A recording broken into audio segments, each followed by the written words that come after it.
Hey y'all, in case you've ever wondered why I say be kind to you at the end of my videos, it's not just some pat cliche that I came up with. I saw a chaplain for many years as part of my therapy, and I would go to her once a week for therapy sessions. And each and every time when I left her office, she would say, be kind to you. And the first 20 or so times that she said it, I laughed it off, or I'd be like, yeah, right, okay. I didn't take it seriously, but she is such a beautiful, gentle soul, and she was persistent, and she kept speaking that into me until it took hold in my brain.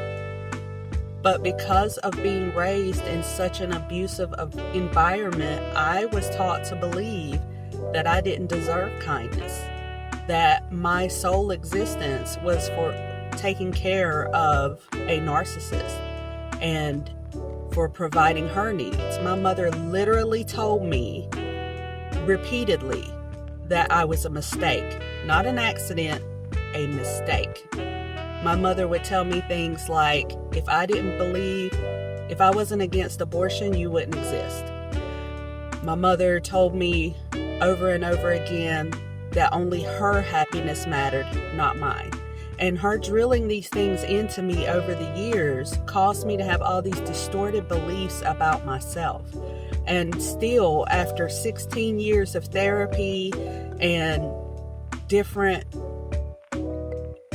modalities of healing, I still am unraveling those distorted beliefs about myself. But the one thing that I had to learn from the beginning was how to be kind to myself, because living in that environment, I learned that being hard on myself was the appropriate response, because my mother was hard on me. My mother allowed other people to be really hard on me. And then because I believed that about myself, I kept engaging with people who were really harsh with me because I thought subconsciously that's what I needed and deserved. But through this chaplain and her constantly saying that to me, I began to learn how to be kind to myself. Because being hard on myself, being critical on myself, pushing myself to constantly be better, having that hard drive, it didn't change anything.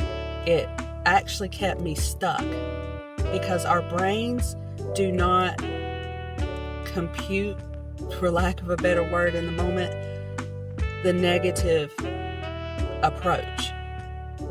Whenever you're trying to change something, you have to feed your brain a positive perspective of whatever it is you're wanting to change. Like, let's say you want to quit smoking.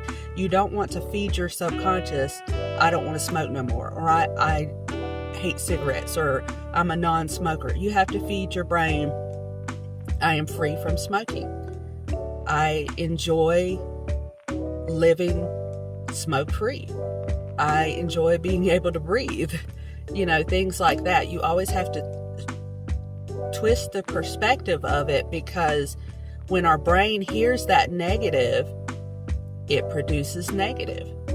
So when we're hard and critical on ourselves, it does not help us produce positive change. We have to give our brain that positive perspective in order for change to truly happen. And the world is hard enough. We don't need to be hard on ourselves. And ironically, the more you're hard on yourself, you actually project that. You start to be hard on other people. So if you're one of those who's really driven and you think that you've got to do 10,000 things within a day and you have to be this level of accomplished and on and on and on, you tend to push others to do that same thing. So learning to give yourself grace and be kind to you, you'll learn to do that with others too. And I truly believe that's why Jesus said, love your neighbors as yourself. Because if you don't know how to love yourself, it's really hard to love others in a healthy way. So, be kind to you.